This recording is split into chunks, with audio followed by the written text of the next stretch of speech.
DR viewer, আমার সালাম নেবেন, শুভেচ্ছা নেবেন। আর আমার ছাত্রছাত্রী যারা আছো তোমরা আমার শুভেচ্ছা নিবা, দোয়া নিবা। আমরা সবাই আজ করোনার ভয়াল তাবায় জর্জরিত, সেই জন্য ভালো থাকার কথা না। একমাত্র সৃষ্টিকর্তাই আমাদের এই অবস্থা থেকে পরিত্রাণ দিতে পারেন।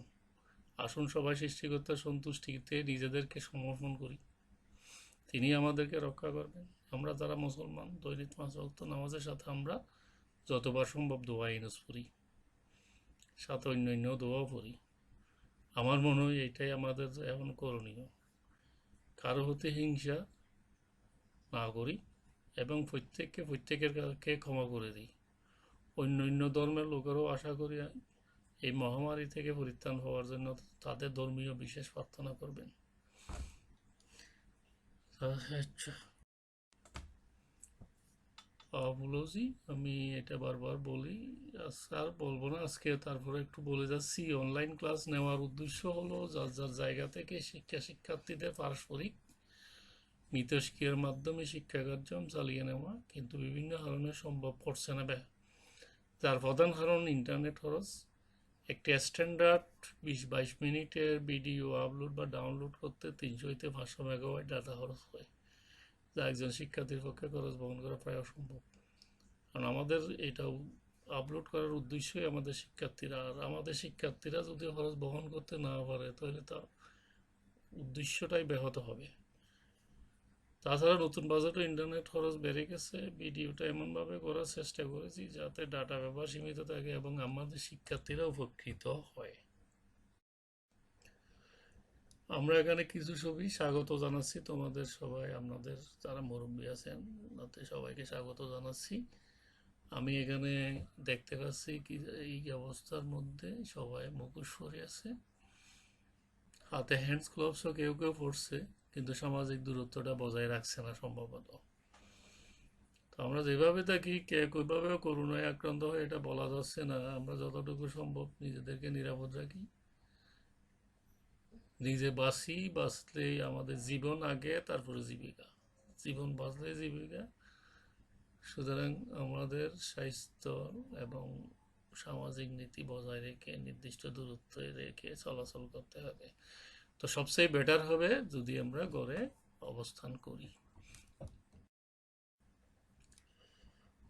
স্বাগতম সবাইকে। আমি মোহাম্মদ নুরুল আফসার, প্রভাষক, রসায়ন বিভাগ, রাজানগর রানীহাট ডিগ্রি কলেজ।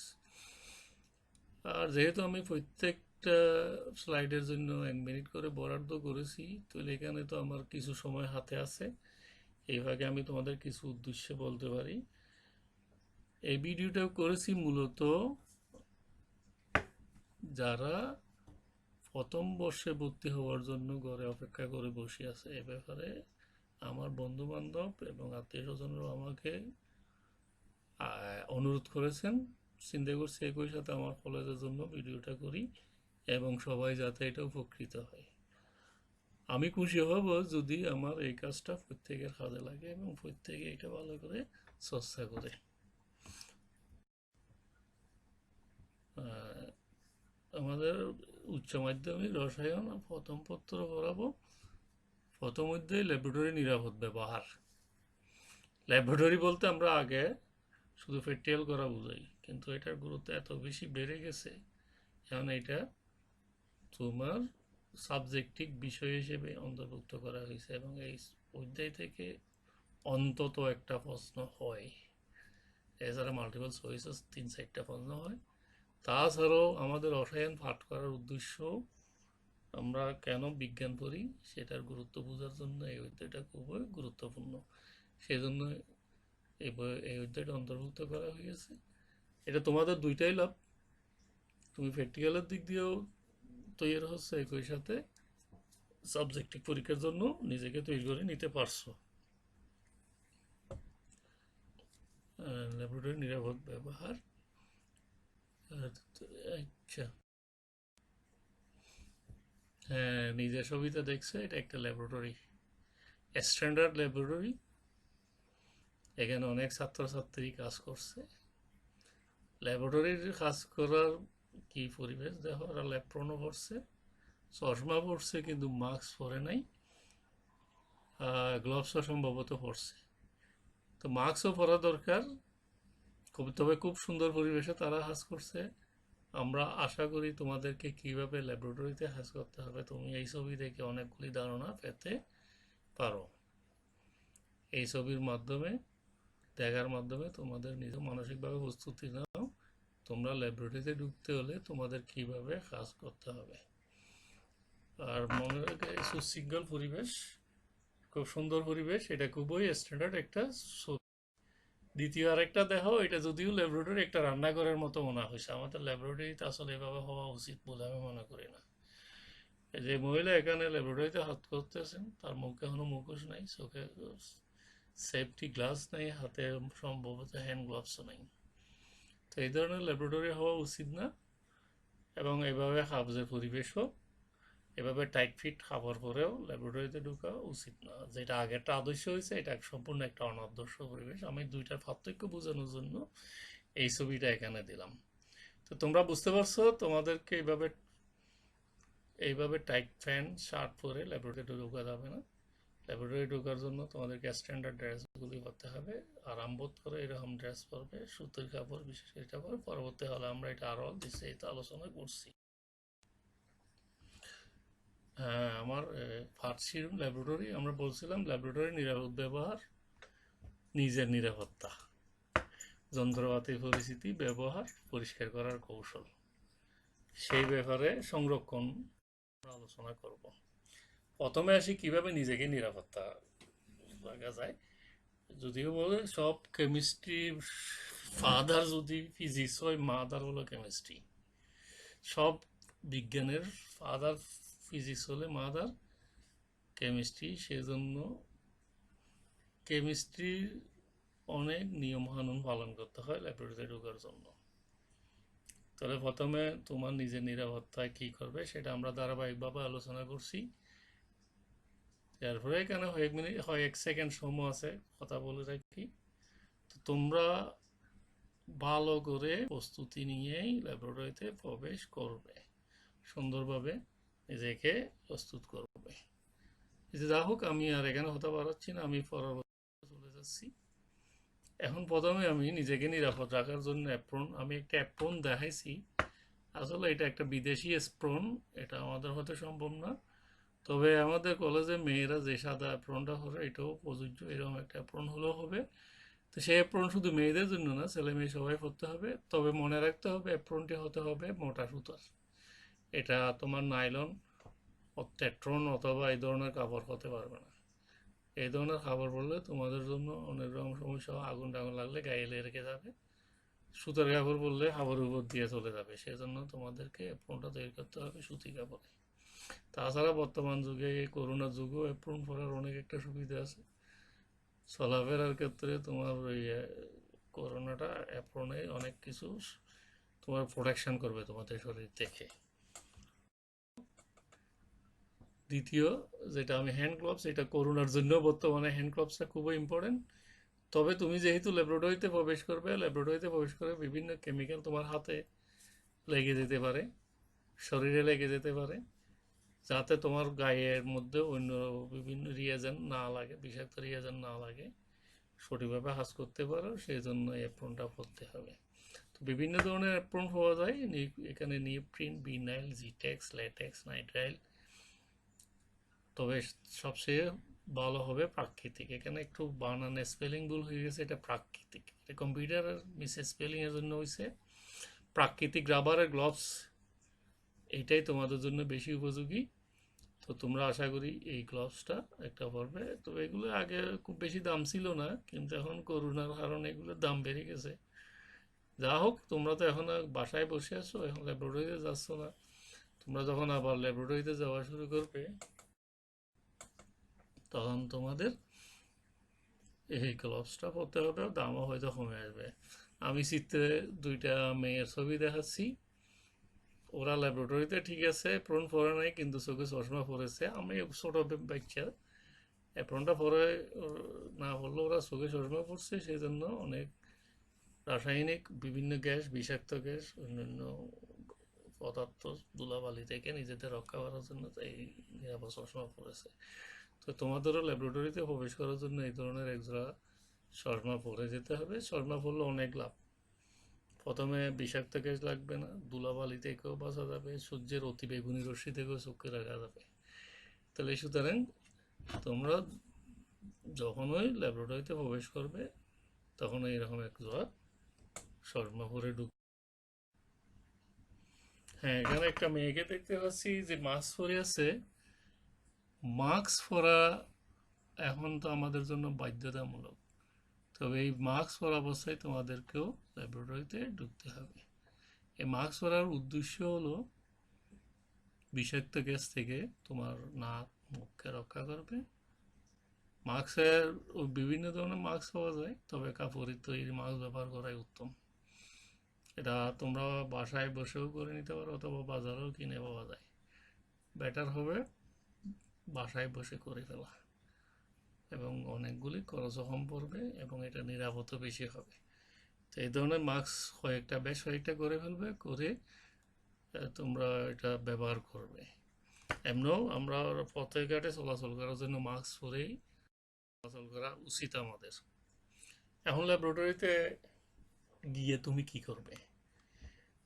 প্রথমে ল্যাবরেটরিতে গিয়ে যে কাজটা করতে হবে, তোমাদের সাহায্য করার জন্য এখানে ল্যাব অ্যাসিস্ট্যান্ট আছে, তারপরে তোমার প্র্যাকটিক্যাল টিচার, ডেমনস্ট্রেটর, প্রদর্শক থাকবেন সব সার্বক্ষণিকভাবে। তারপরেও ওনাদের জন্য বসে না থেকে নিজের হাত নিজে করে নেবা। প্রথমে গিয়ে যেটা করতে হবে, তোমার ল্যাবের দরজা জানালাগুলি ভালোভাবে খুলে দিবে, যাতে আলো বাতাস সহজে চলাচল করতে পারে, গুমুট বার্তা চলে যায়। আর কাজ করার পূর্বে তোমরা প্রথমে একটা 4-5 জনের দল করে নিবা। যথাসময় ল্যাবরুমে নীরব থাকবে, অনাবশ্যক জোরে কথা বলবে না। নিজে নিজের জায়গা সবসময় পরিষ্কার পরিচ্ছন্ন রাখবে। টেস্ট টিউবে তাপ দেওয়ার সময় যাতে সবাটের কোনো ক্ষতি না হয় সেদিকে দিবে। আর আবার বলি, শিক্ষক, প্রদর্শক এমনকি ল্যাব অ্যাসিস্ট্যান্ট এর দিক নির্দেশনা মেনে চলবে। অর্থাৎ তোমার এখানে একজন, এটা চতুর্থ শ্রেণীর কর্মচারী ল্যাব অ্যাসিস্ট্যান্ট, কিন্তু ল্যাবের জন্য তোমার সে অনেক এক্সপার্ট। তাকেও সম্মান দিয়ে কথা বলবে, সে অনেক কিছু অভিজ্ঞ, তার অভিজ্ঞতাটা কাজে লাগবে। যেটা আমরা ইউনিভার্সিটি পড়ার সময় ল্যাব অ্যাসিস্ট্যান্টকে আমরা খুবই সম্মান করতাম, ওনারাও আমাদের বিভিন্ন দিকে সহযোগিতা করত। তো সুতরাং ল্যাব অ্যাসিস্ট্যান্ট তোমাদের জন্য খুবই প্রয়োজনীয়, এবং তার কাছ থেকেও তোমরা অনেক সহযোগিতা পেয়েছো। তার সাথে ভালো ব্যবহার করবে। তাকে ধরো যে যার নাম ভাই বা বয়স্ক হলে চাচা, এইভাবে সম্বোধন করবা। আর তোমাদের শিক্ষক তো আছেই, আর না হলে প্রদর্শক আছে, প্রদর্শকের পরে শিক্ষকের। আজকে আমাদের ফাইটটা বিষয় হলো, আমি যে রসায়ন ল্যাবরেটরিতে যেগুলো ব্যবহার করি, এখানে স্পেলিং ভুল হয়ে যাচ্ছে কম্পিউটারের, আসলে একটু ডিস্টার্বের জন্য আমি চেষ্টা করবো এগুলো ঠিক করে দিতে। রসায়ন ল্যাবরেটরিতে ব্যবহৃত বিভিন্ন যন্ত্রপাতি, তার মধ্যে কাঁচের যন্ত্রপাতি প্রধান। তো কাঁচের যন্ত্রপাতিগুলি কি কি হতে পারে সেগুলো আমি বিস্তারিত তোমাদেরকে ছবি তুলে ধরছি। ছবিগুলি তোমরা ধারাবাহিকভাবে দেখে যাবে, এবং এর সব বর্ণনাও পাশে দেওয়া আছে। প্রথমে আমি যে যন্ত্রটি, কাঁচের যন্ত্র, এটা বিকের, ছবিটা একটু ভালো করে আসে নাই, আর একটু সাদা, আমার ছবিটা আসলে পাওয়া যায় নাই, সেই জন্য এই ছবিটা দিলাম। তো অত্যন্ত প্রয়োজনীয়, আমরা বিকার ব্যবহার করি বিভিন্ন যে কোনো কেমিক্যাল, যে কোনো রিয়েজেন্ট প্রাথমিকভাবে নিয়ে আসার জন্য। তাছাড়া এটা অনেক কাজে, এটা দিয়ে দ্রবণ আনি, দ্রাবক আনি। তো খুবই বেশি প্রয়োজন। বিভিন্ন মাপের বিকার পাওয়া যায়। এটা কোনো একটা বিকারককে তাপ দেওয়ার জন্য ব্যবহৃত হয়। বিভিন্ন মাপের বিকারক পাওয়া যায়। আমরা এটা 250 মিলিলিটার আয়তনের বিকারে বেশি ব্যবহার করব। এই বিকারের মধ্যে আমরা কাজ করব।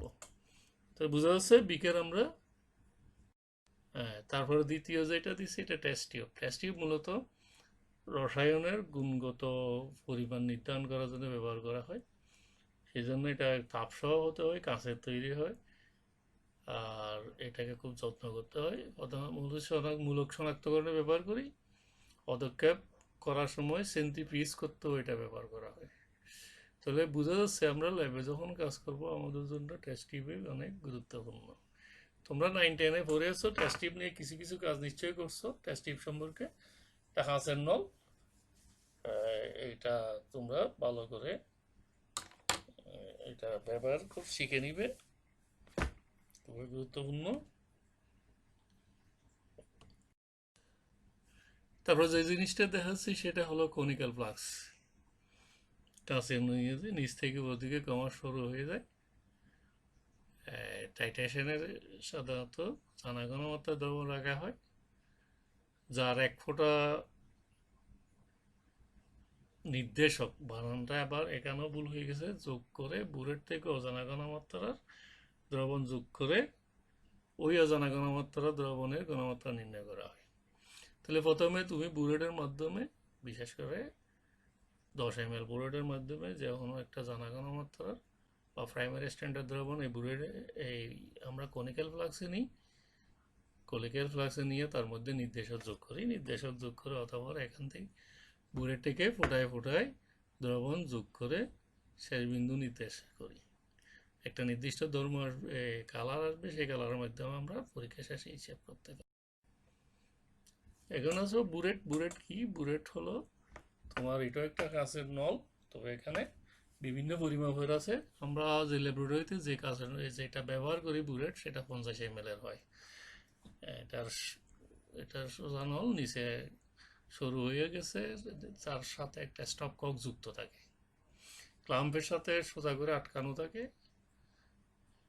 এটা মূলত পরিবর্তনশীল আয়তন জানার জন্য ব্যবহার করা হয়, অর্থাৎ একটা নির্দিষ্ট কত আয়তন লাগবে আমরা জানি না, অর্থাৎ আয়তনের মান যাতে জানা যায় সেই জন্য আমরা বুলেট ব্যবহার করি। তো বুলেট তো এটা একটা কাঁচের সিপি থাকে, সিপি সাহায্যে আমরা নিয়ন্ত্রিতভাবে, এটা আমার কন্ট্রোল, আমি অত দিব না দিব সেটা আমরা এটা ব্যবহার করে থাকি। সিপির সাথে গ্রিজ লাগিয়ে আটকিয়ে দেওয়া হয় যাতে ভুল হয়। আর একটা যন্ত্র দেখো, এটা পিপেট। পিপেটও খুবই বিভিন্ন ধরনের পিপেট আছে, আমরা ওই শেষের পিপেটটাই বেশি ব্যবহার করব। 10 ml, 20 ml, 25 ml, অনেক ধরনের অনেক পরিমাপের পিপেট আছে। মনে হয় তোমাদের এখানে শুধু 20 হইতে 5, 10, 25 ml এর পিপেটগুলি বেশি ব্যবহার করব। যদি এখানে চিত্র দেখেই দেখা যাচ্ছে মাঝখানে মোটা প্রান্তভাগ সজু, তো উপরের সরু অঞ্চলের একটা দাগ কাটা থাকে, সেই দাগ কাটা পর্যন্ত প্রদত্ত দ্রবণ নিলে আমাদের নির্দিষ্ট দ্রবণ এখানে নেওয়া হয়ে যাবে। আর এই নির্দিষ্ট আয়তনে দ্রবণ পরিমাপ করতে আমরা পিপেট ব্যবহার করি। যেমন মনে করো আমি টাইট্রেশনের সময় সোডিয়াম কার্বনেটের 0.1 m সোডিয়াম কার্বনেটের 10 ml, এই 10 ml একটা পিপেটের মাধ্যমে বিকারে নিই। এখন আসো আয়তনিক ফ্লাক্স, বা এটাকে আমরা ভলিউমেট্রিক ফ্লাক্স ইংরেজিতে বলি, গুলতলি ফ্লাক্সও বলি। এটার কাজ মূলত আমার প্রাইমারি স্ট্যান্ডার্ড কথাটা আমরা পরে আলোচনা করব। তারপর একটু বলে রাখি, এটাও একটা রিয়েজেন্ট যার বিশুদ্ধ অবস্থা পাওয়া যায়, জলীয় বাষ্প দ্বারা আক্রান্ত হয় না, আর এটা দ্রবণ অনেক দিক যাবৎ নির্দিষ্ট থাকে। এই ধরনের দ্রবণ প্রাথমিক দ্রবণ তৈরি করার জন্য এটা ব্যবহার করি। তাহলে এখানে বিভিন্ন মাপের থাকে, আমরা 250 হইতে 500 ml এর বিকার ব্যবহার করি। যেমন সোডিয়াম কার্বনেটটা তোমাকে যদি বলা হয় 0.1 m সোডিয়াম কার্বনেটের 250 ml দ্রবণ কীভাবে তৈরি করবে, তাহলে তোমাকে প্রথমে একটা 250 ml গোলতলি ফ্লাক্স নিয়ে নিতে হবে, তার ভিতরে প্রয়োজন মতো সোডিয়াম কার্বনেট যোগ করে পরে দাগ পর্যন্ত পানি মিক্সার করে দিলে হয়ে যাবে ml সোডিয়াম কার্বনেটের 0.1 m দ্রবণ। আর এখানে চিত্র আসলে ওইদিকে একটা বক্স যন্ত্র রিটার্ড বলে, আর একটা ফানেল। আমি রিটার্ডের বর্ণনাটা দিই নেই, ফানেলটা তোমরা শুনো ল্যাবরেটরিতে। আমরা বিশেষ করে যেমন তুমি কিছুক্ষণ আগে যে কথাটা বলছিলাম, আয়তনিক ফ্লাক্সের দ্রবণ তৈরি করতেও আমার এই কাঁচের ফানেলটা লাগবে। অর্থাৎ এক কথায় এটা বোতলের মুখ বড় করার জন্য আমরা ফানেল ব্যবহার করি। তাহলে ফানেল ব্যবহার করলে সঠিকভাবে তোমার দ্রবণ বা দ্রাবক কোনো পাত্রে গিয়ে পৌঁছবে। মূলত এই কাজটা করার জন্য আমরা কাঁচের এই ফানেলটা ব্যবহার করি। বকযন্ত্রের বর্ণনাটা এখানে দেওয়া হলো না। আর ওয়াশ বোতল যদিও কাঁচের যন্ত্র না, কিন্তু ওয়াশ বোতল ছাড়া আমরা যে ল্যাবরেটরিতে কাজগুলি করি এই কাজ করা সম্ভব না। অর্থাৎ ওয়াশ বোতল, যদিও এটার নাম ওয়াশ বোতল, কিন্তু তাকে ডিস্টিল ওয়াটার থাকে।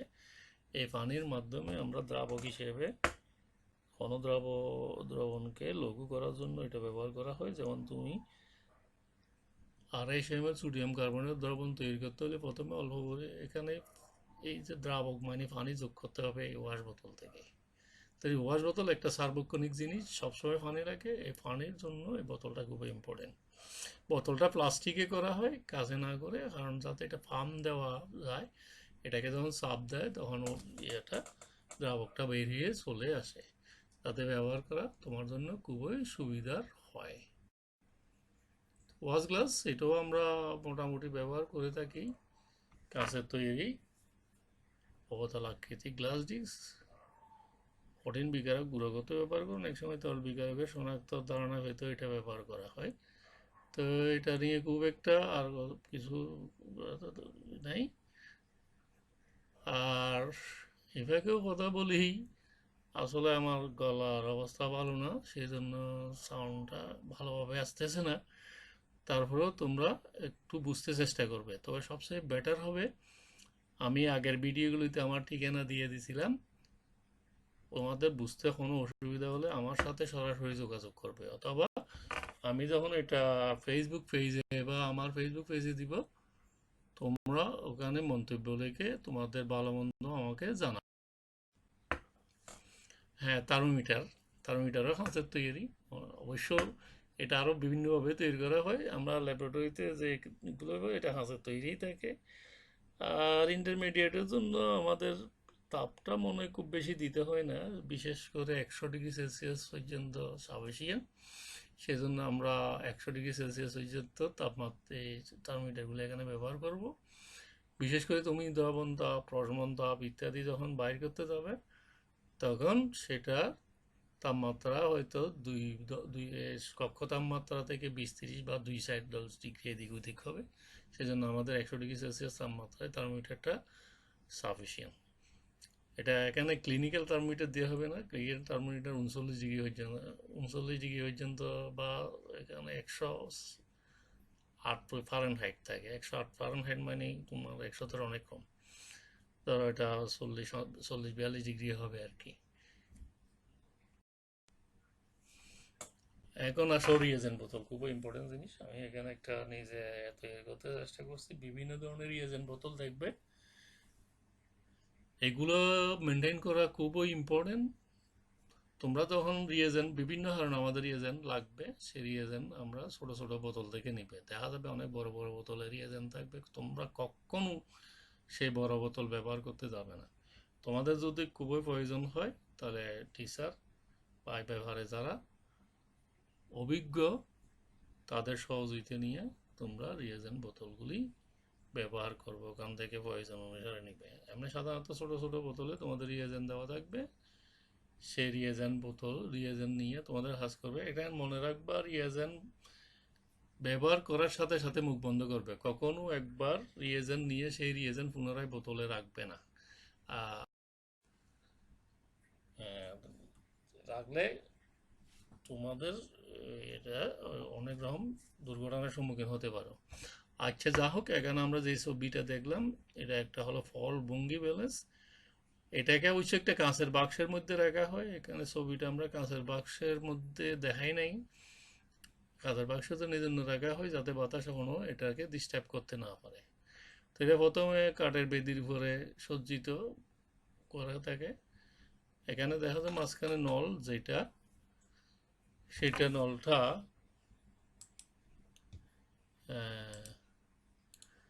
পিতলের তৈরি।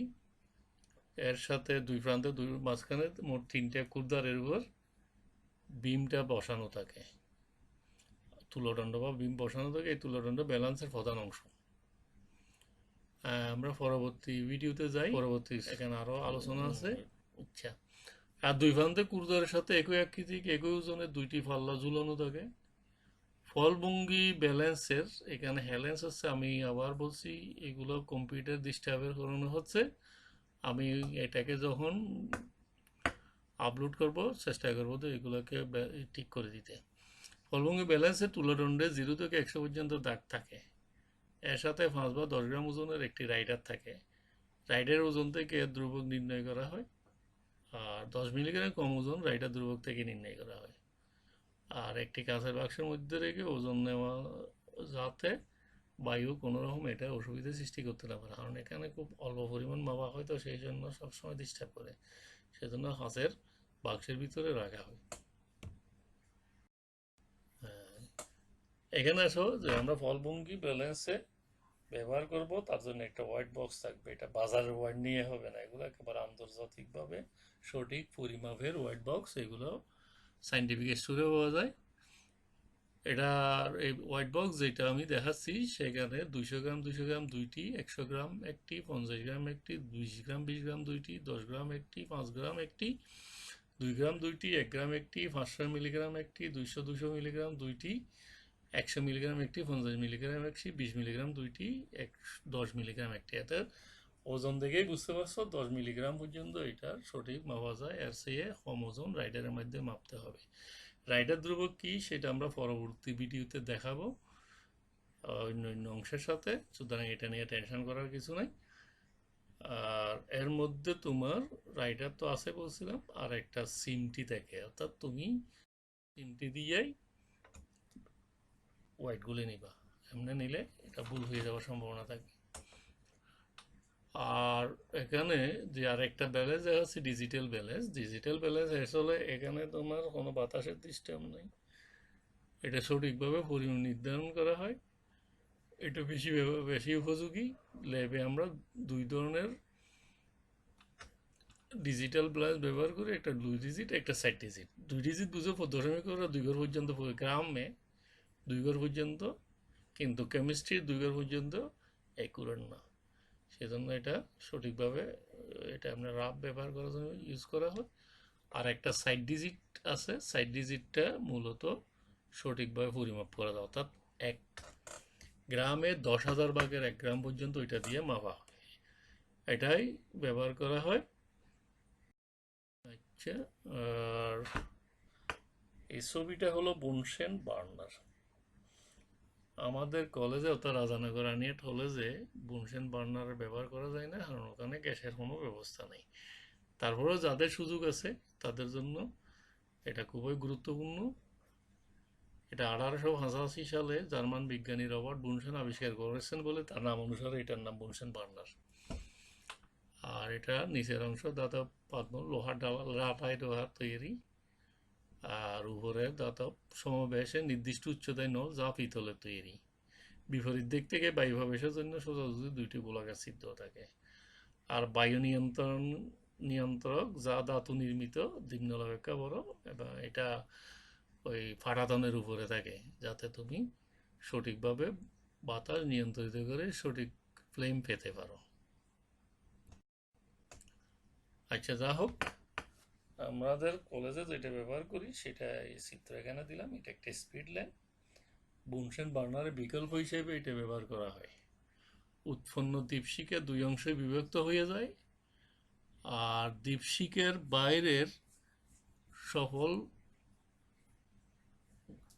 বাইরের মণ্ডল আর মধ্যবর্তী প্রভা মণ্ডল, এটা দিয়ে কাজ হয়ে যাবে। এটা মূলত তোমরা এই যেটা আমরা যে কাজগুলি করি, দ্রবণ তাপ নির্ণয়, প্রবণ তাপ তো নাই তোমাদের সিলেবাসে, দ্রবণ তাপটাই আছে, পটাশিয়াম নাইট্রেট বা অক্সালিক অ্যাসিডের, এটা ব্যবহার করা হয়। আর তোমার মাঝে মধ্যে গুণগত রসায়নের জন্য এটা ব্যবহার করা হয়, অর্থাৎ আমার তাপের জন্য যা কিছু দরকার আমরা এই স্পিড ল্যাম্পের মাধ্যমেই এটাকে ব্যবহার করব। এখন আসো ল্যাবরেটরিতে আমরা যে বিভিন্ন যন্ত্রপাতি ব্যবহার করি তাদের পরিষ্কার ও সংরক্ষণ কিভাবে করব। এটা খুবই ইম্পর্টেন্ট জিনিস, তোমাদের আগেই বলা হয়েছে। আমি যখনই যে অবস্থায় প্রথমে আমি আমার ল্যাবরেটরিতে কাজ করার জন্য চিন্তা করে নিব কি কি যন্ত্র লাগে, যেই যন্ত্র লাগে সেইগুলোই নিব। নেওয়ার পরে এগুলোকে প্রথমে আমি ভালো করে পরিষ্কার পানি দিয়ে ধুয়ে নেব, যদি এখানে অন্য কোনো অতিরিক্ত ময়লা যুক্ত না থাকে। অতিরিক্ত ময়লা যুক্ত থাকলে অন্য প্রক্রিয়ায় এটা পরিষ্কার করতে হবে তোমাকে। আর যদি না হয় তুমি পরিষ্কার দেখে নিতে হবে তোমাদেরকে। যা হোক, যেভাবে হোক, নেওয়ার আগে নেওয়ার পরে একবার পরিষ্কার করতে হবে, আর কাজ করার পরে দ্বিতীয়বার আবার পরিষ্কার করে তোমার সংস্থান, অর্থাৎ দুইবার পরিষ্কার কাজটা দিনে তোমাকে করতে হবে। কার্যযন্ত্র পরিষ্কার করা, এখানে সতর্কতা কি কি সতর্কতা অবলম্বন করবে তোমাদের এখানে মনে রাখতে হবে। সামান্য আঘাতে কার্যযন্ত্র ভেঙে যেতে পারে। আর যদি তোমার কার্যযন্ত্রের মধ্যে টেস্ট টিউব যদি ভেজা থাকে, থাপ দেওয়ার সাথে সাথে এটা ফেটে যেতে পারে। আর ব্রুটকে ফ্লাস্কের সাহায্যে আটকানোর সময় অসাবধানতাবশত ভেঙে যেতে পারে।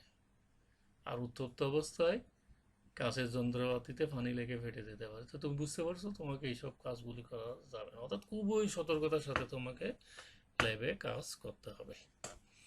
আর যদি তুমি সতর্কতা না হও তাহলে দুর্ঘটনা ঘটে যেতে পারে। তবে তোমরা মনে করো না স্যার তোমাদেরকে না ভয় দেখাচ্ছি না, এখানে তোমরা নিজেদেরকে তৈরি করে নিবা। কারণ এখানে তৈরি হয়ে গেলে তো উচ্চতর ক্ষেত্রে তোমাদেরকে আর কোনো ডাক্তার হোক, ইঞ্জিনিয়ার হোক, যেটা হতে চাও তোমাদের জন্য আর কোনো রকম বাধা হবে না। কৌশল দ্বিতীয়। এখন আসো টেস্ট টিউব বিকার কীভাবে আমরা পরিষ্কার করব। টেস্ট টিউবকে গরম অথবা গরম টেস্ট টিউব ঠান্ডা করে যথেষ্ট পরিমাণ পানি দিয়ে পরিষ্কার পানি দিয়ে এটা ভালো করে ধুয়ে নিতে হবে। আর সামান্য ময়লা বিকারকে ডিটারজেন্ট পাউডারের দ্রবণে ধৌত করে পরিষ্কার করে নিতে হবে। আর রঙিন ডিটারজেন্ট ব্যবহৃত বিকারকে ও টেস্ট টিউবকে তরল সাবান দ্বারা ধৌত করার সময় ব্রাশ, ডবল ব্রাশে ব্রাশ দিয়ে ভালোভাবে ঘষে নিতে হবে, অতঃপর পরিষ্কার পানি দ্বারা ধৌত করে শুকিয়ে নিতে হবে। আর শুকিয়ে নিতে হবে। যা হোক, এখন যন্ত্রপাতি পরিষ্কার করার কৌশল 4। অন্যান্য হাত যন্ত্র, ওই বলছিলাম তোমাদের আগে যা যা যন্ত্র লাগবে সেগুলো নিবে, এগুলো নিয়ে পরিষ্কার পানিতে ভালো করে ধৌত করে নিবে যদি তার সাথে অন্য কোনো ময়লা না থাকে। আর রিয়েজেন্ট বোতলগুলিও তুমি যেটা ব্যবহার করে দেখবা, এগুলোকে ছোট পরিষ্কার কাপড় দ্বারা ভালো করে পরিষ্কার করে দিবে। আর এটা ব্যবহার করার সময় যে সিপি গুলবা পুনরায় সিপি যুক্ত করে স্বস্থানে রেখে দিবা। আর পুনরায় পরিষ্কার পানি দ্বারা ধৌত করে ক্রমিক অ্যাসিড অপসারণ করে নিবা কাজদণ্ডে। অর্থাৎ যে যন্ত্র, এটা আসলে এখানকার না, এটা বলে চলে আসছে, এটা তোমাদের আলোচনা করার দরকার নেই, আমি পরে এটা অংশটা বাদ দিব।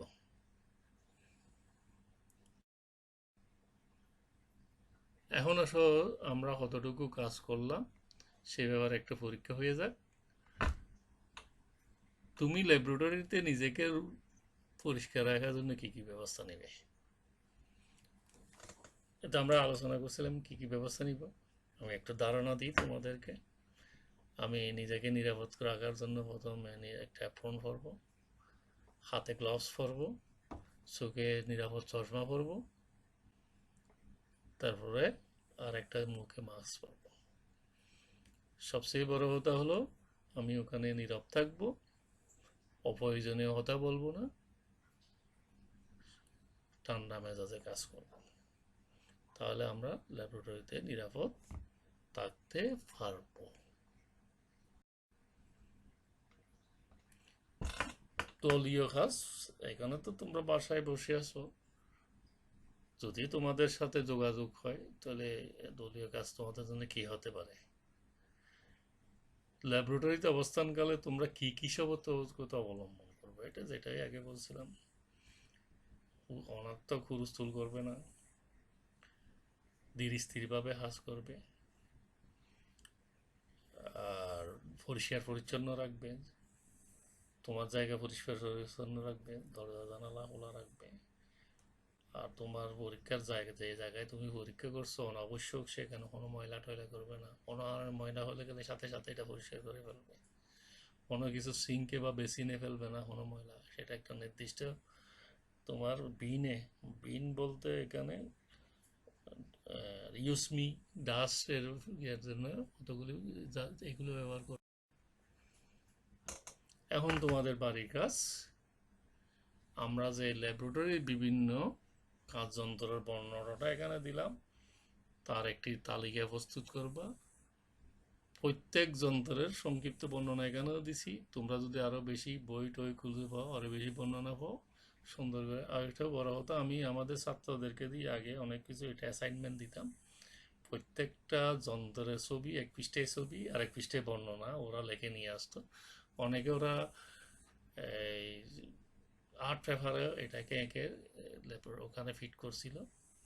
তোমাদের তো ধরনের তোমরা একটা খাতা বাইর করবা, খাতার মধ্যে প্রত্যেক পৃষ্ঠায় ছবি এঁকে অপর পৃষ্ঠায় এর বর্ণনাটা লিখে দিবা।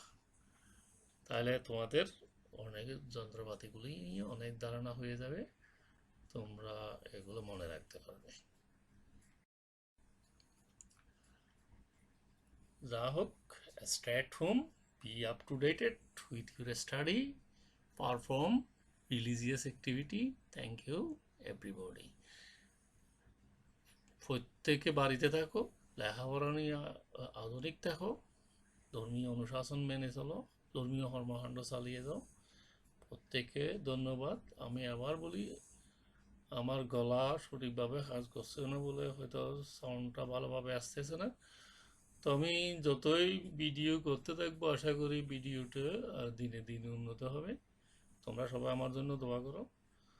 আমি আসলে সম্পূর্ণ নিজের উদ্যোগে এই কাজটা করতেছি, যাতে প্রত্যেকের কিছু না কিছু লাভ হয়। এখানে অনেক কিছু ভুল ত্রুটি থাকতে পারে, আমার এই ভুল ত্রুটিটা সংশোধিত হবে তোমরা যদি তোমাদের সঠিক মতামত আমাকে দাও। ধন্যবাদ সবাইকে।